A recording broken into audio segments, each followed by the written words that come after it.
ஓம். ஆமீன். விடுதலையின் வெளிச்சத்திலே எங்களுடன் தேவ ஊழியர் பாஸ்டர் லூயிஸ் கரன் அவர்கள் இணைந்திருக்கிறார். கர்நாடகா, இந்தியாவிலிருந்து பெனியல் திருச்சபை சார்பாக கர்த்தர் தாமே அவருடன் கூட இந்த வழிநடத்துவாராக. புறப்பட போகின்ற வார்த்தைகள் ஒவ்வொருவரையும் ஆசீர்வதிக்கத்தக்கதாக கர்த்தர் உதவி செய்வாராக. கர்த்தருடைய கரத்தில் ஒப்புவிக்கும் வேளையிலும் ஊழியரை வரவேற்போம். அவருக்கும் இரவு வணக்கங்களை கூறுவோம். Praise lord pastor. ஆமீன். இணைந்திருக்கிறோம், வாழ்த்துகிறோம், வரவேற்கிறோம். கர்த்தருடைய கரத்திலே ஒப்புவிக்கிறோம். கர்த்தர் தாமே உங்களுடன் கூட இந்த ஆசீர்வாதத்தை வழி நடத்துவாராக. வேளையிலும் உங்களிடம் ஒப்படைக்கிறோம் pastor. Amen. Amen. Thank you brother. வானத்திலும் பூமியிலும் சகல அதிகாரம் படைத்த நசனாகிய இயேசு கிறிஸ்துவின் நாமத்தினாலே உங்கள் யாவரையும் நான் வாழ்த்துகிறேன்.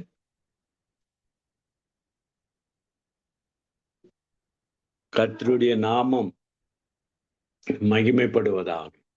அவர் வார்த்தையின் மூலமாக மகிமைப்பட வேண்டும். அவருடைய வார்த்தை வல்லமுள்ள வார்த்தை. அவருடைய வார்த்தைக்கு வல்லமை உண்டு. ஆத்துமாவையும் சரீரத்தையும் குணமாக்கும் வல்லமை தேவனுடைய வார்த்தைக்கு உண்டு. நாம் திங்கட்கிழமை பார்த்தோம், இயேசு கிறிஸ்துவின் நாமத்தின் வல்லமை என்ற தலைப்பிலே உங்கள் மத்தியிலே நான் பேசினேன். ஆண்டவர் 12 வருடங்களாக வியாதியில் அகப்பட்டவள், அவதிப்பட்டவள்.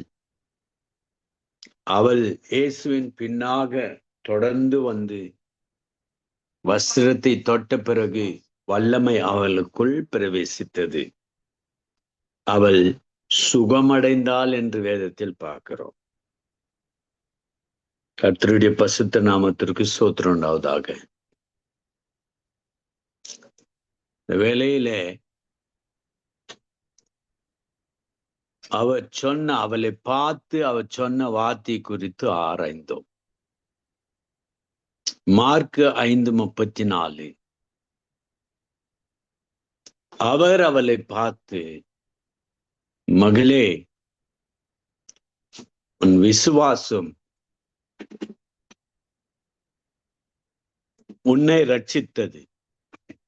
நீ சமாதானத்தோடு போய் உன் வேதனை நீங்கி சுகமாயிரு.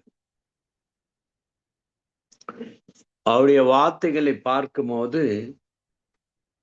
எந்த அளவுக்கு அவர் அவருடைய வார்த்தையை சொல்லி அவளை தேற்றினார். அவருடைய வல்லமை அவளை குணமாக்கினது. இந்த இடத்தில் ஒன்றின் பின்னாக கடந்த முறை பார்க்கும்போது உன் விசுவாசம் உன்னை ரட்சித்தது. எந்த அளவுக்கு அன்புக்குரிய பாசத்துக்குரிய மகளே என்று அழைக்க அவர் தகப்பனாக, அவள் பிள்ளையாக ஒரு உருவம், இந்த விசுவாசத்தினாலே ஒரு உறவு ஏற்பட்டது என்று சொல்லலாம்.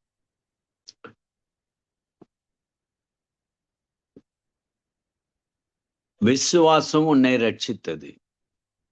ரட்சிப்பை குறித்து பார்த்தோம். அவருடைய இரத்தத்தினாலே மீட்பு, அவருடைய இரத்தத்தினாலே ரட்சிப்பு, அவருடைய இரத்தத்தினாலே சகல நோவிலிருந்து குணமாக்கும் வல்லமுள்ள கிறிஸ்து அவர். அடுத்த வார்த்தை என்ன சொல்லுகிறது என்றால், சமாதானத்தோடு போய்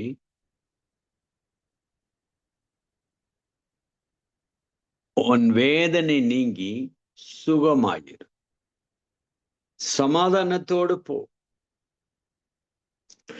இதுவரையிலும் அவளுக்கு இல்லாத சமாதானம் இயேசு அவளுக்கு சமாதானத்தை நிரப்பி அனுப்புகிறார்.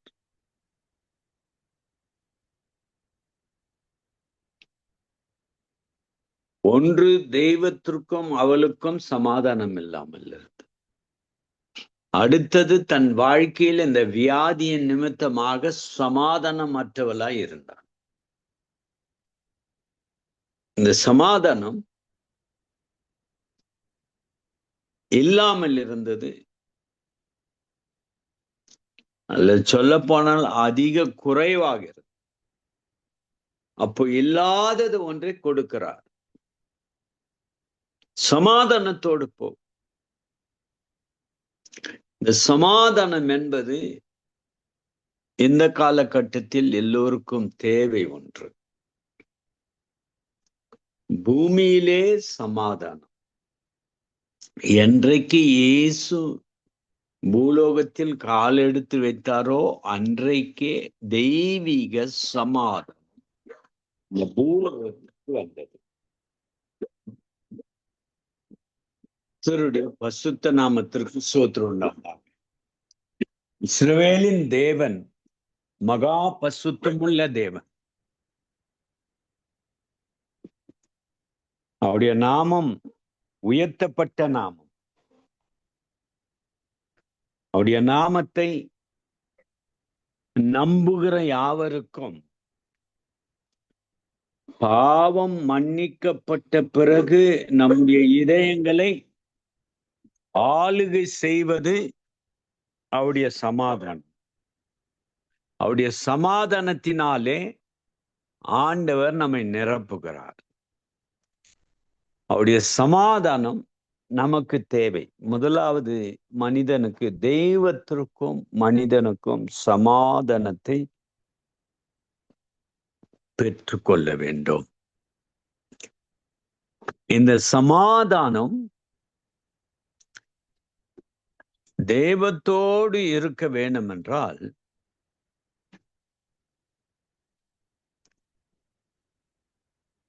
ஆண்டவருடைய நாமத்தை விசுவாசிக்கிறது மாத்திரமல்ல, அந்த சமாதானத்தை பெற்றுக்கொள்ளுவதற்கு வழிமுறைகள் உண்டு. விசுவாச பாதையில்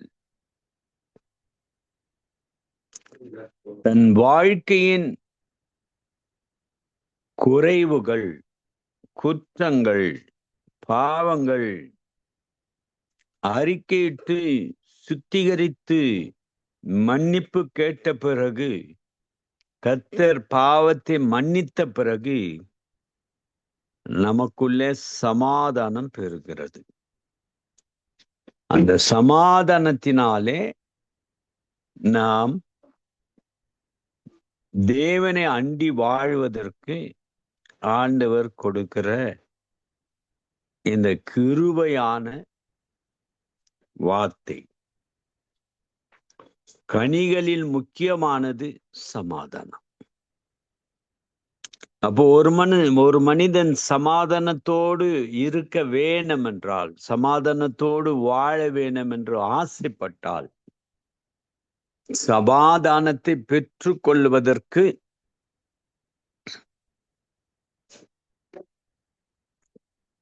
பிரயாசப்படும் பொழுது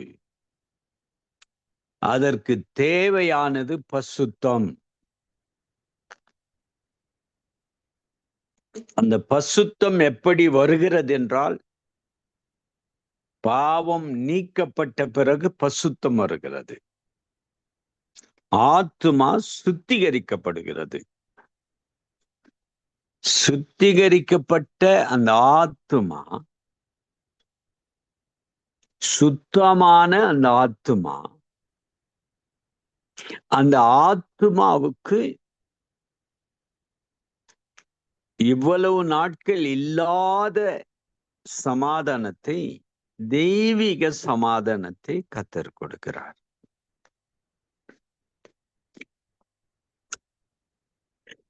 இந்த பெண்மணி தன்னுடைய 12 வருஷ வாழ்க்கையில் தெய்வீக சமாதானம் இல்லாமல் இருந்தது.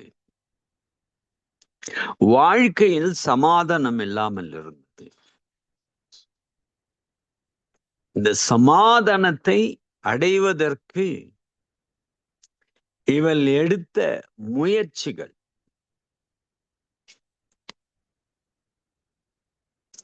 இவளுடைய வாழ்க்கையில் ஆண்டவரை மாத்திரம் நம்பி அவர் மீது விசுவாசம் வைத்த காரணத்திற்காக விடுதலை அடைந்து சுகம் அடைந்து இயேசுனுடைய நாவினாலே உச்சரிக்கப்படுகிற வார்த்தை என்னவென்றால் சமாதானத்தோடு போ. இதுவரையிலும் இல்லாத சமாதானம் இன்றைக்கு உனக்கு அருளப்பட்டது. அதுதான் அருமையானவர்களே, இந்த சமாதானத்தை பெற்றுக்கொள்வதற்கு இயேசுவை பின்தொடர்ந்தால், இயேசுவின் மீது விசுவாசத்தை வைத்தால், வாழ்க்கையின் கடைசி நம்பிக்கையாய் இயேசுவை விசுவாசித்தால், முயற்சிகள் எல்லாம் தோல்வி அடைந்த பிறகு,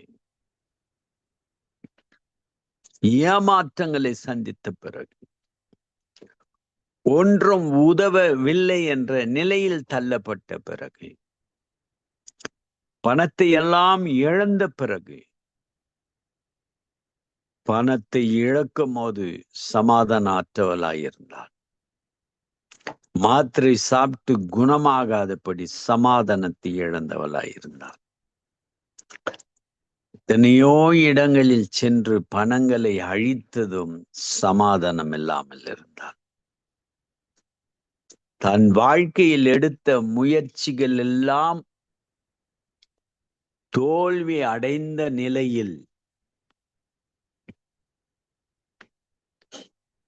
அவளுடைய வாழ்க்கையை இயேசுவின் பக்கமாக திருப்பினாள் என்பது தான் உண்மை. பின்தொடர்ந்தால், விடாமுயற்சியாய் முயற்சி செய்தால், விசுவாசத்தை இனி கைவிட மாட்டேன் என்று இயேசுவின் மீது விசுவாசத்தை வைத்து அவருடைய நாமத்தை பின்பற்றுகிறவளாய் கடந்து சென்றார். தெய்வீக சமாதானம். இந்த காலகட்டத்தில் வாழ்ந்து கொண்டிருக்கிற நீங்களும் நானும் இந்த தெய்வீக சமாதானத்தை அடைய வேண்டும் என்றால் உண்மையாகவே ஒரு தீர்மானம் அவசியம். என் பாவத்தை மன்னிக்கக்கூடிய இந்த இயேசு எனக்கு தேவை என்ற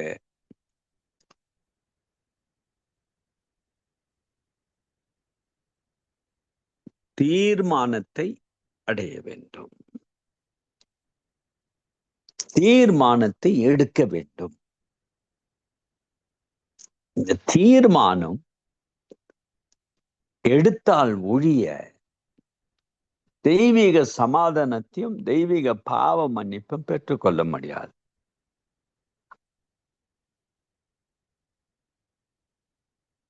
எங்கு பாவம் டாமினேட் பண்ணுகிறதோ, எங்கு பாவம் குடியிருக்கிறதோ, எங்கு பாவம் கிடாலே மனிதனை தவறான வழியில் அழைத்து செல்லுவதற்கு பிரயாசப்படுகிற அந்த பிசாசினுடைய கிரியைகள் அழிக்கத்தக்க நாம் எடுக்க வேண்டிய தீர்மானம் இது. கர்த்தருடைய பசுத்த நாமத்திற்கு ஸ்தோத்திரம் உண்டாவதாக. அவருடைய நாமம் மாறாத நாமம். அவருடைய நாமம் ஜீவிக்கிற நாமம். அவருடைய நாமம் வல்லமுள்ள நாமம். அவருடைய வல்லமுள்ள நாமத்தை அறிந்திருக்கிற நாம் அவருடைய சமாதானத்தை வைத்து நாம் வாழ வேண்டும். அப்போ ஒவ்வொரு மனிதனும் ரட்சிக்கப்பட்ட பிறகு, ரட்சிப்பு என்பது கர்த்தரால மீட்கப்பட்ட பிறகு அவர் சமாதானத்தை நமக்கு கொடுக்கிறார். அந்த சமாதானம் நம்முடைய இதயத்தையும் வாழ்க்கையும் ஆளுகை செய்கிறது. அப்போ தெய்வீக சமாதானம் இல்லாதபடி இந்த உலகத்தில் எத்தனையோ பேர் வாழ்ந்து கொண்டிருக்கிறார்கள். உண்மையான சமாதானத்தை இயேசு கொடுக்கிறார் என்பதை அறியாமல் வாழ்ந்து கொண்டிருக்கிறார்கள். இயேசுவோடு வாழ்ந்தால் தெய்வீக சமாதானத்தோடு வாழ்வோம் என்பதை புரியாமல், அறியாமல், தெரியாமல் வாழ்ந்து கொண்டிருக்கிற எத்தனையோ கோடிக்கணக்கான ஜனங்கள் உன்னையும் என்னையும் இந்த சத்தியத்தை அறியவும் சத்தியத்தை விசுவாசிக்கவும் இயேசு என்ற நாமத்தின் மீது விசுவாசத்தை வைத்து கட்டி எழுப்ப ஆண்டவர் கொடுத்த மிக பெரியதான அந்த பொறுப்பு. அவர் நமக்கு செய்தது, அவர் செய்த தியாகத்தின் மூலமாய்த்தான் நாம் பாவ மன்னிப்பை பெற்றோம், தெய்வீக சமாதானத்தை பெற்றோம். ஆகவே தான் வேதம் சொல்லுகிறது,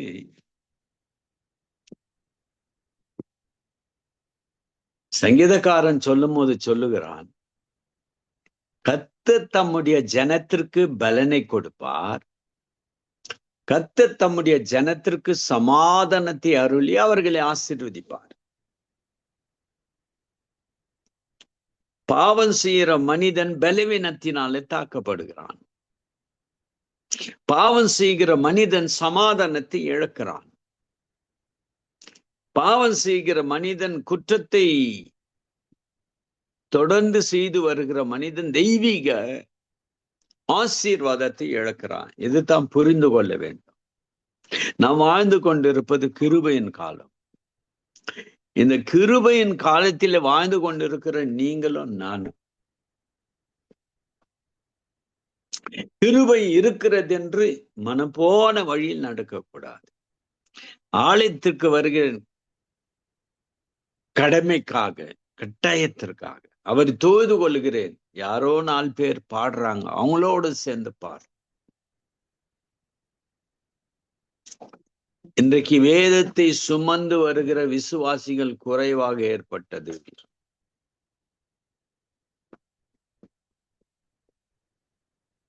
ஜெபிக்கிறவர்கள் குறைந்து சென்றார்கள். கடைசி நாட்களில் விசுவாசத்தை காணாமல் போகுமா என்று நிலக்குழிய வைக்கிறது விசுவாச பாதை. அப்போ கர்த்தர் அவருடைய ஜனத்திற்கு என்ன சொல்ல வருகிறார் என்றால், இந்த வசனத்தின் மூலமாக கர்த்தர் தமது ஜனத்திற்கு பாவ மன்னிப்பை பெற்ற பிறகு அவர் என்ன செய்கிறார்னா பலனை கொடுக்கிறார், சமாதானத்தை கொடுக்கிறார். 2வது, பலவீனம் நீக்கப்பட்டு சமாதானத்தை கொடுக்கிறார். சமாதானத்தை கொடுத்தது போதாது என்று ஆசீர்வாதத்தையும் கொடுக்கிறார். கர்த்தருடைய பசுத்த நாமத்திற்கு ஸ்தோத்திரம் உண்டாகட்டும். இந்த சமாதானம் பலனையும் கொடுக்கிறார், சமாதானத்தையும் கொடுக்கிறார், ஆசீர்வாதத்தையும் கொடுக்கிறார்.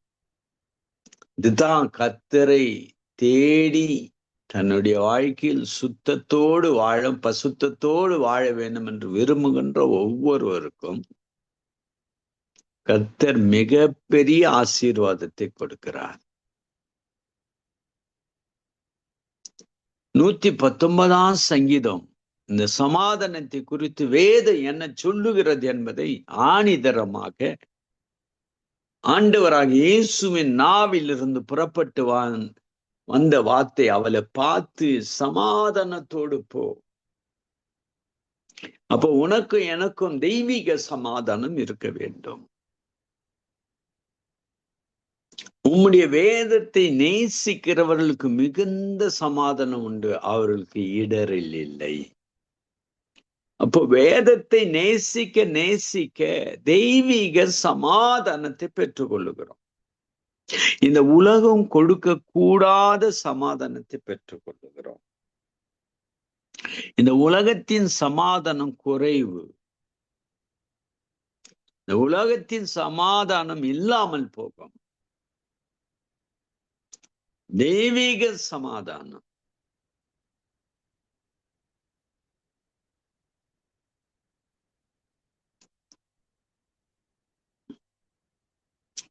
தெய்வீக சமாதானத்தை பெற்றுக்கொள்ள வேண்டும் என்றால் உம்முடைய வேதத்தை நேசிக்கிறவர்களுக்கு மிகுந்த சமாதானம். அப்போ வேதத்தை நான் அவருடைய வார்த்தையை வாசிக்க வாசிக்க, அவருடைய வார்த்தையை கேட்க கேட்க என்னிலே தெய்வீக சமாதானம் உண்டு. தெய்வீக சமாதானத்தை பெற்றுக் கொள்கிறேன். தெய்வீக சமாதானம் என்னை ஆளுகை செய்கிறது. அப்போ நான் வேதத்திற்கு கீழ்ப்படிய வேண்டும், வேதத்தை நேசிக்க வேண்டும், வேதத்தை பின்பற்ற வேண்டும். இதுதான் அநேகருடைய வாழ்க்கையில சமாதானத்தை இழப்பதற்கும் காரணம், குறைவாய் சமாதானத்தை பெற்றுக்கொள்வதற்கு காரணம், வாழ்கிற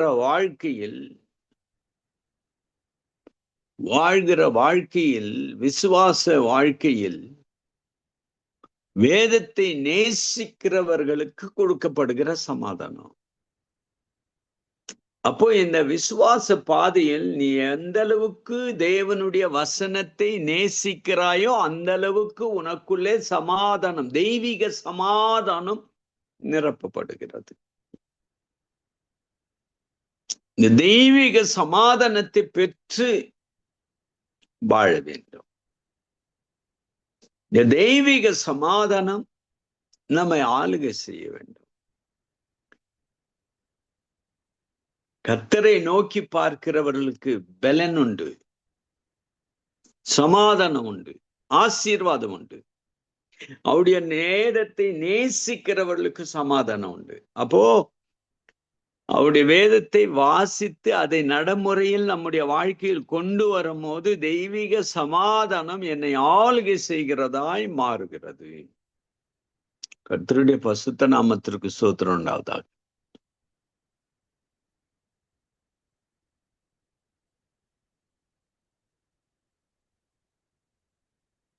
வேதத்தை நேசிக்கிறோமா? வேதத்தினுடைய அடிப்படையில் வாழ்கிறோமா? கர்த்தருடைய பரிசுத்த நாமத்திற்கு ஸ்தோத்திரம் உண்டாவதாக.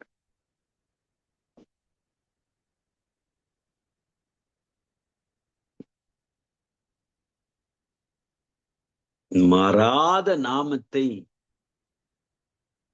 அறிந்து கொண்டிருக்கிற நாம் அவர் கொடுத்த, அவர் நாவிலிருந்து புறப்பட்டு வந்த வார்த்தைகளை விசுவாசித்து வாசிப்பதும், விசுவாசித்து அதை வைத்து வாழ்வதிலும் வாழ்க்கையில் முதலிடம் கொடுக்கும் போது எப்பொழுதும் நம்முடைய வாழ்க்கையில் தெய்வீக சமாதானம் நிறைந்திருக்கும்.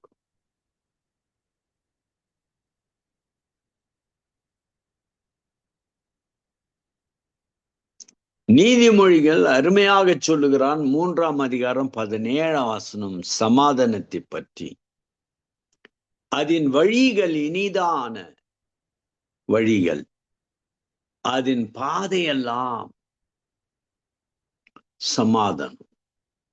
அதன் வழிகள், வேதம் காட்டுகிற வழி, கர்த்தர் காட்டுகிற வழி. நானே வழியும் சத்தியமாய் இருக்கிறேன், நானே வழி என்று சொன்னார். அவரே வாழ்க்கையின் வழி.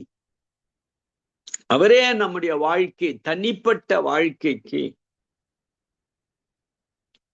வழியாய் இருக்கிறார். கர்த்தருடைய பரிசுத்த நாமத்திற்கு ஸ்தோத்திரம் உண்டாவதாக.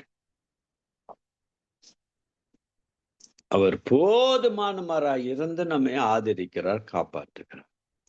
அப்போ அவருடைய வழியில் நாம் பின் செல்ல வேண்டும், அவருடைய வழியை பின்பற்ற வேண்டும், அவருடைய வழியில் வாழ்வதற்கு பிரயாசப்பட வேண்டும். அப்போ அவருடைய வழியில் வாழும் போது நம்முடைய வாழ்க்கையின் பாதையெல்லாம் சமாதானமாயிருக்கும். எல்லோரையும் சமாதானம் பண்ணுகிறவர்களா இருப்போம். தெய்வீக சமாதானம் எனக்குள்ளே வந்து நிரப்பப்பட்ட பிறகு அந்த சமாதானத்தை அடுத்தவர்களுக்கு கொடுக்க கடமைப்பட்டிருக்கிறேன். அடுத்தவர்களுக்கு அந்த சமாதானத்தை கொடுத்த பிறகு, அந்த சமாதானத்தோடு வாழ்ந்த பிறகு நான் வாழ்ந்து காட்டுகிறேன். என் ஆண்டவர் சமாதானத்தின் பிரபு. ஆகவே அவர் கொடுத்த சமாதானத்தை வைத்து வாழ்கிறபடினாலே அந்த சமாதானத்தை பகிர்ந்து கொடுக்கிறேன் என்று மற்றவர்களுக்கு சொல்லலாம். அப்போ நம்முடைய வழியை சீர்பார்க்க வேண்டும், செம்மைப்படுத்த வேண்டும். வழிகளிலே நின்று பூர்வ பாதை எவை என்று அறிந்து அவைகளிலே நடவுங்கள் என்று வேத வசனம் சொல்லுகிறது. வழிகளிலே நின்று, எத்தனையோ வழி இருக்கிறது, ஆனால் இயேசுவானவர் அவர் ஒருவரே வழி. எத்தனையோ எல்லாவற்றிற்கும் மதம் என்று சொல்லப்பட்டிருக்கிறது. ஆனா கிறிஸ்தவம் என்று சொல்லும் போது அது ஒரு மார்க்கம், வழி காட்டுகிற ஒரு மார்க்கம். வழி காட்டுகிற இந்த மார்க்கத்தில் அவரோடு வாழ்கிற பிள்ளைகளுக்கு என்னாலும் கிருபை பெருகும். அப்போ நம்முடைய வழியை சீர்படுத்த வேண்டும். என் வாழ்க்கையின் வழியெல்லாம் அவருடைய கரத்தில் இருக்கிறது. என் வாழ்க்கையின் வழியை தன் தீர்மானம் எடுத்து கெட்டுக்கொள்ளக்கூடாது.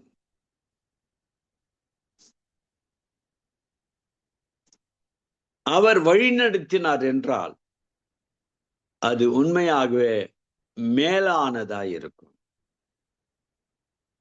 அவர் வழிநடத்துவாரானால் அவருடைய வழிகளினாலே காப்பாற்றப்படுவோம். அவருடைய வழி நம்மை ஆதரிக்கும். அவருடைய வழி நமக்கு வெளிச்சத்தை கொடுக்கும். அவர் காட்டுகிற வழியில் துன்பம் இராது, கண்ணீர் இராது, வேதனை இராது. ஆனா வழியெல்லாம் சமாதானமா இருக்கும் என்று வேத வசனம் சொல்லுகிறது.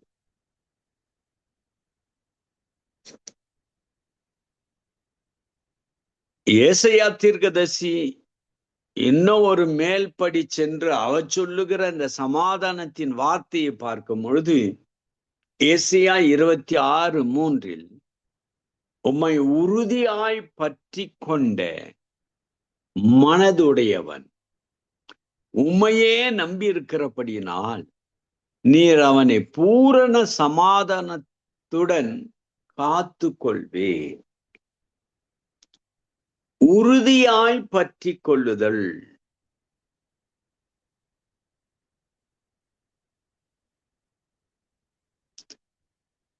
உண்மையான மனதோட நம்பி இருத்தல்.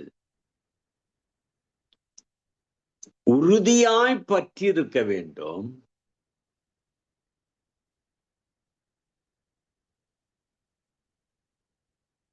அவரையே நம்பி இருக்க வேண்டும்.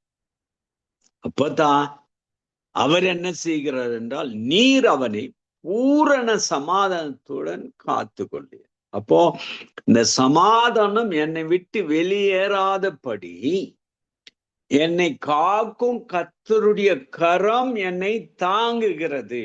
அந்த சமாதானம் எனக்குள்ளே நிலைத்திருக்க செய்கிறது. உம்மை உறுதியாய் பற்றி கொண்ட மனதுடையவன் உம்மையே நம்பியிருக்கிறபடியால் நீர் அவனை பூரண சமாதானத்துடன் காத்து கொள்வீர்.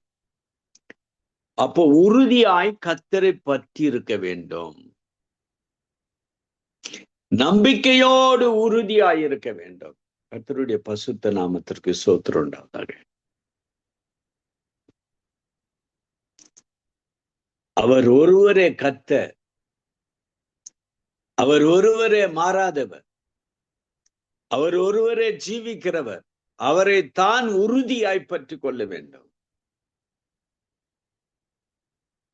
அவரை தவிர எனக்கு வேற யாரும் இல்லை என்று உறுதியாயிருக்க வேண்டும். அவர் தான் எனக்கு உதவி செய்கிறார் என்பதை உறுதியாயிருக்க வேண்டும். அவரை பின்பற்றினால் எனக்கு நன்மையும் கிருபையும் தொடரும் என்று உறுதியாயிருக்க வேண்டும். எத்தனை பிரச்சனைகள் வந்தாலும் போராட்டங்கள் வந்தாலும் உறுதியாய் கர்த்தர் மீது நம்பிக்கை வைக்க வேண்டும். உறுதியாய் அவரை பற்றி கொள்ள வேண்டும். முழு மனதோடு அவரை நம்ப வேண்டும். நம்பிக்கை தான் ரொம்ப முக்கியம். அவருடைய நாமத்தை நம்புகிற பிள்ளைகளாய் இருக்க வேண்டும். அவருடைய நாமத்தை நம்பி வாழுகிற பிள்ளைகளாய் இருக்க வேண்டும். கர்த்தருடைய பசுத்த நாமத்திற்கு ஸ்தோத்திரம் உண்டாவதாக. அப்போ உறுதியாய் இருக்கும் பொழுது நம்முடைய மனம் முற்றிலுமாக அவர் பக்கமாய் திரும்பி அவர் மீது நம்பிக்கையா இருக்கிறபடினாலே அவர் நம்மை பூரண சமாதானத்தோடு காத்து கொள்கிறார். நம்முடைய வாழ்க்கையில சமாதானம் இழக்கக்கூடாது, சமாதானம் இல்லாமல் வாழக்கூடாது, சமாதானத்தோடு வாழ வேண்டும். ஆகவே வெறும் சமாதானத்தை மட்டும் கொடுப்ப, பூரண சமாதானம், முற்றிலுமான சமாதானம், பூரண சமாதானத்துடன் காத்து கொள்வீர். கர்த்தருடைய பரிசுத்த நாமத்திற்கு ஸ்தோத்திரம் உண்டாதாக. பூரண சமாதானத்துடன் காத்து கொள்வீர். இஸ்ரவேலின் தேவன் மகா பரிசுத்தமுள்ள தேவன். இந்த மகா பரிசுத்தமுள்ள தெய்வத்தை தொழுது கொள்ளுகிற நாம் நம்முடைய பரிசுத்தத்தையும் நாம் காத்துக்கொள்ள வேண்டும், பரிசுத்தத்தில் வாழ வேண்டும். அதே ஏசாயா தீர்க்கதரிசன புத்தகத்திலே இவ்விதமாக தீர்க்கதரிசி சொல்லுகிறார், என் கற்பனைகளை கவனித்தாயானால் நலமாயிருக்கும்.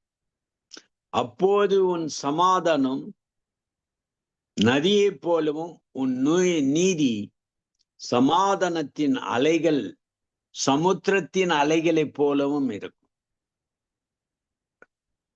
என் கற்பனைகளை கவனித்தாயானால் நலமாயிருக்கும். அப்போது உன் சமாதானம் நதியை போல் இருக்கும்.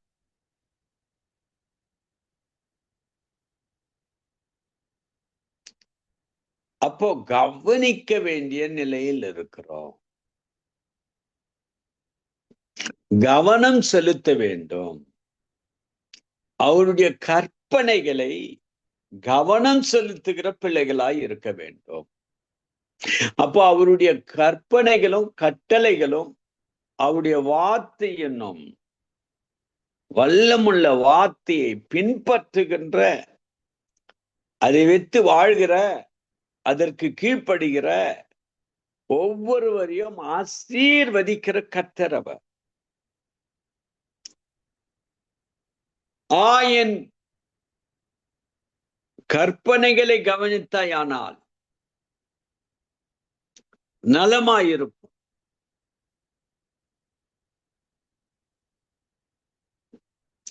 அப்போ சமாதானம் எப்படி வருமா? நதியை போலவும். அப்போ நதி ஓடுகிற தண்ணீர், நீர் ஊற்று, நதி ஓடிக்கொண்டே இருக்கும். அப்போ தெய்வீக சமாதானம் அவருடைய கட்டளைக்கு கீழ்ப்படுகிற பிள்ளையாய், அவருடைய கற்பனையை வாசித்து அதன்படி வைத்து வாழ்கிற ஒரு பிள்ளையாய், கற்பனையில் நிலைத்து நிற்கிற பிள்ளையாய், கற்பனையை கவனிக்கின்ற பிள்ளையாய் இருக்கும் போது நதியை போல ஒரு தேவ சமாதானம் உனக்குள்ள நிரப்பப்படும். இலவசமாய் கர்த்தருடைய கட்டளைக்கு கீழ்ப்படுகிறவர்களுக்கு இலவசமாய் நிரப்பப்படக்கூடிய தெய்வீக சமாதானம்.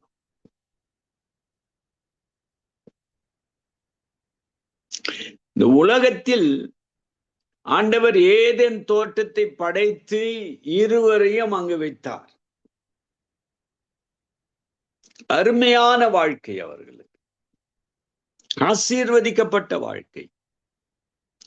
ஆதாம் ஏவாளுக்கு இருந்த கிருபை நமக்கு இராது.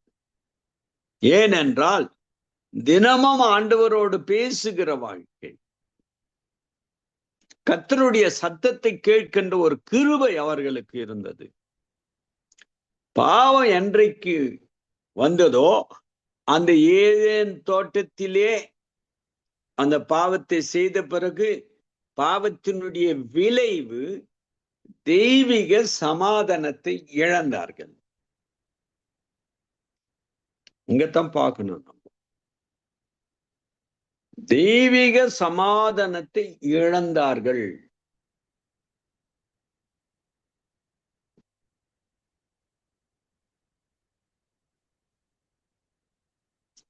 இந்த தெய்வீக சமாதானத்தை இழந்தவர்கள் இன்னொரு இழப்பு என்னவென்றால் தோட்டத்தை விட்டே வெளியேற்றப்பட்டார்கள்.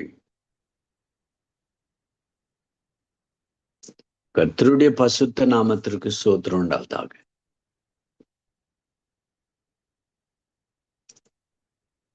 கர்த்தருடைய நாமம் ஆசீர்வதிக்கப்பட்ட நாமம், வல்லமுள்ள நாமம், மாறாத நாமம், ஜீவிக்கிற நாமம்.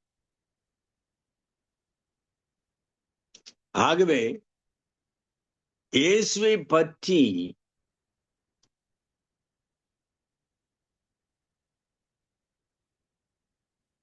ஏசையா சொல்லும் பொழுது அவர் சமாதானத்தின் பிரபு என்று சொல்லுகிறார். தீர்க்கதரிசனமாய் உரைக்கும் பொழுது சமாதானத்தின் பிரபு.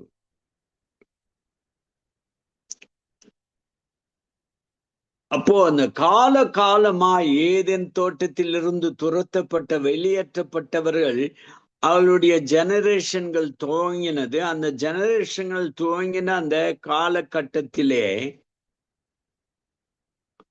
அவர்கள் தெய்வீக சமாதானத்தை இழந்தவர்களாய் வெளியேறின பிறகு பூலோகத்தில் அவர்களுக்கு சமாதானம் தேவைப்பட்டது. கிறிஸ்து வருவதற்கு முன்பதாக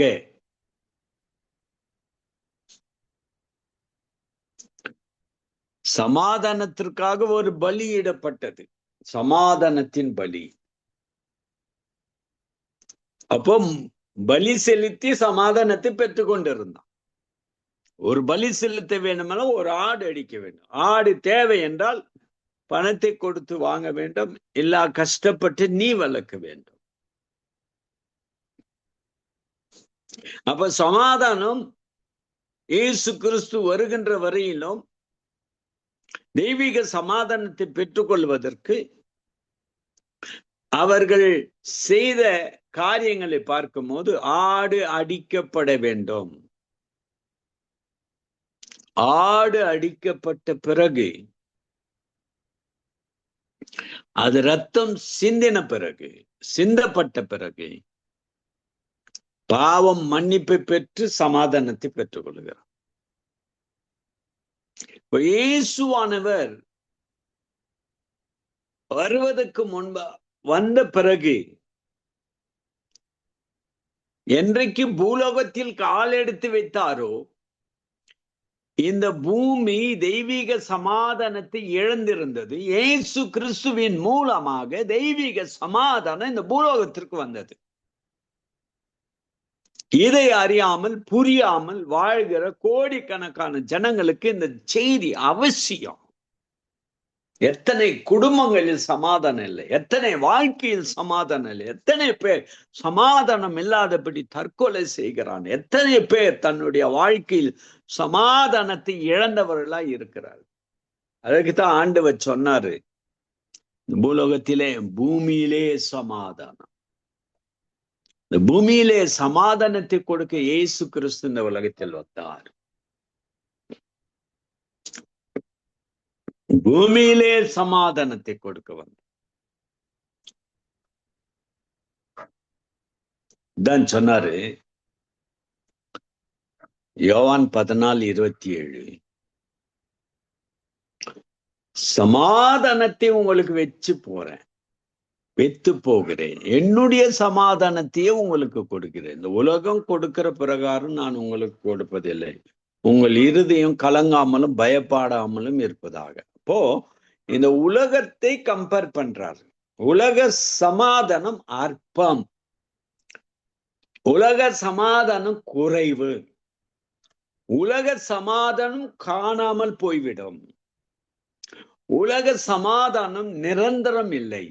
ஆனால் ஏன் சமாதானத்தை உங்களுக்கு கொடுக்க, இது நிரந்தரம், முடிவில்லாத நதியை போல இருக்கிற சமாதானம், உங்களுடைய இதயத்தை ஆளுகை செய்கிற சமாதானம், வாழ்க்கைக்கு சமாதானத்தை கொடுத்து ஆசீர்வதிக்கிற தெய்வீக சமாதானம். ஆகவே என்னுடைய சமாதானத்தை உங்களுக்கு வைத்து போகிறேன். ஏன் சமாதானத்தை உனக்கு கொடுக்க? கர்த்தருடைய பரிசுத்த நாமத்திற்கு ஸ்தோத்திரமாக. இந்த உலகம் கொடுக்கிற பிரகாரம் அவர் கொடுப்பது கிடையாது. குறைவான சமாதானம் இல்லை, நிறைவான சமாதானத்தை, உலகத்திற்கே சமாதானத்தை கொண்டு வந்தவர் இயேசு கிறிஸ்து. உன் குடும்பத்தில் சமாதானம் வேண்டும் என்றால், வாழ்க்கையில் சமாதானம் வேணும் என்றால், இயேசுவை தவிர யாராலும் உனக்கு சமாதானத்தை கொடுக்க முடியாது. இந்த உலகத்தை நம்புகிற அநேகர், இந்த உலகமும் உனக்கு நிரந்தரமான உண்மையான சமாதானத்தை கொடுக்காது. உண்மையான சமாதானத்தை கொடுக்கிறவர் இயேசு கிறிஸ்து.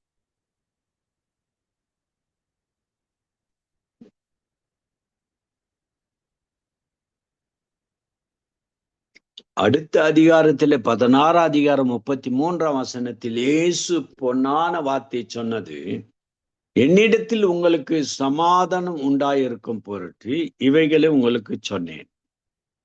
உலகத்தில் உங்களுக்கு உபத்திரவம் உண்டு, ஆனாலும் திடன் கொள்ளுங்கள், நான் உலகத்தை ஜெயித்தேன்.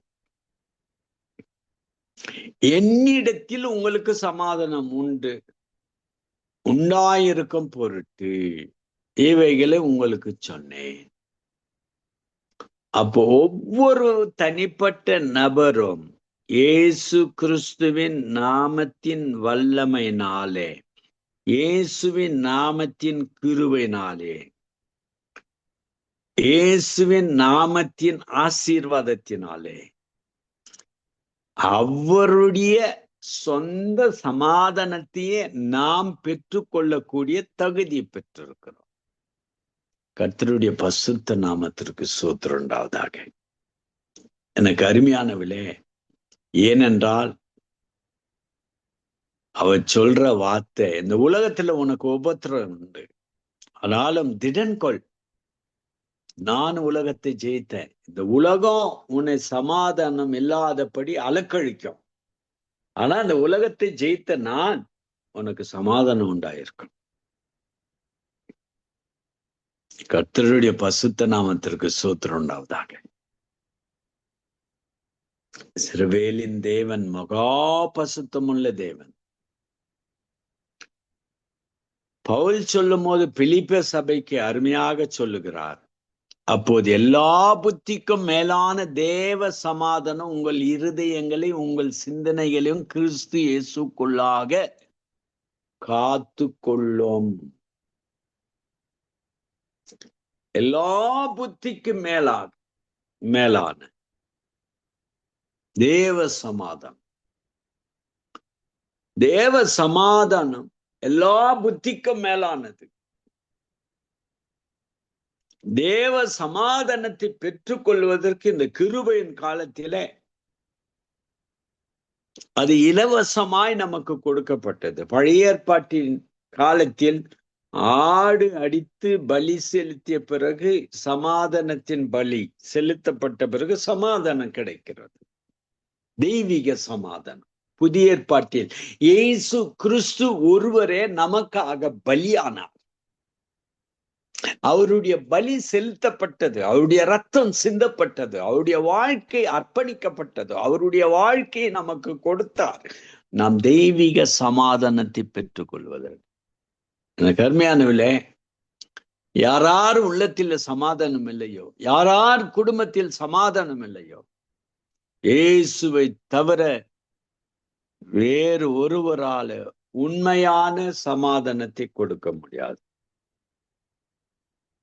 எல்லா புத்திக்கும் மேலான தேவ சமாதானம் உங்கள் இருதயங்களையும் உங்கள் சிந்தனைகளையும் கிறிஸ்து இயேசுக்குள்ளான காத்துக்கொள்ளும்.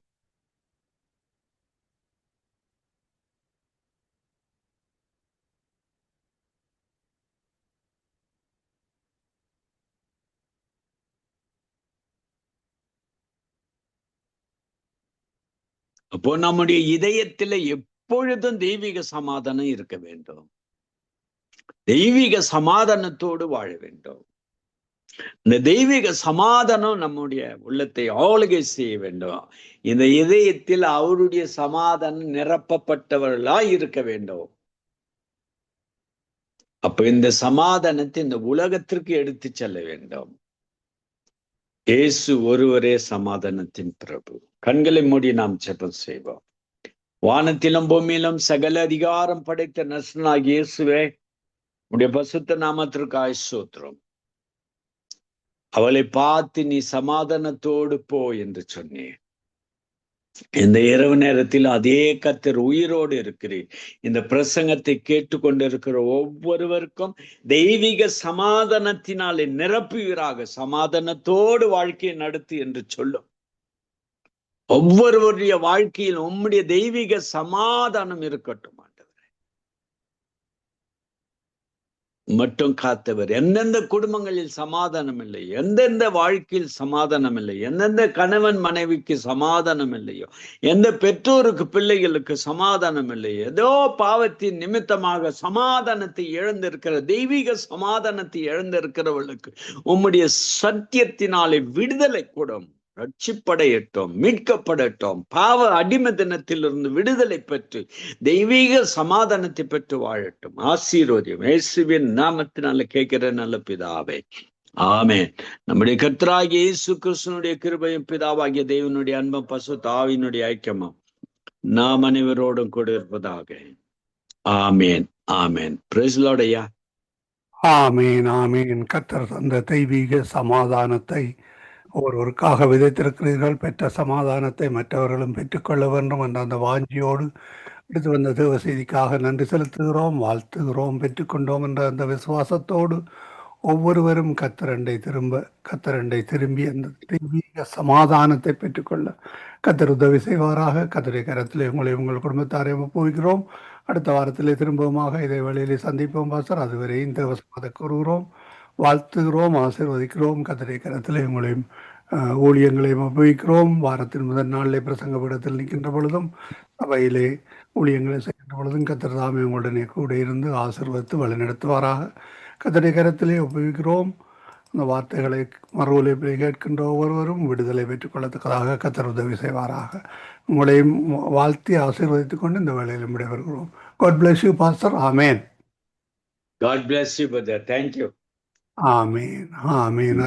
இதுவரை நேரம் எங்களுடன் ஊழியர் பாஸ்டர் லூயிஸ் கரன் அவர்கள் இரவு நேரத்திலும் பெனியல் திருச்சபை சார்பாக கர்நாடகா இந்தியாவிலிருந்து இணைந்து கர்த்தருடைய வார்த்தைகளை விதைத்திருக்கிறார்.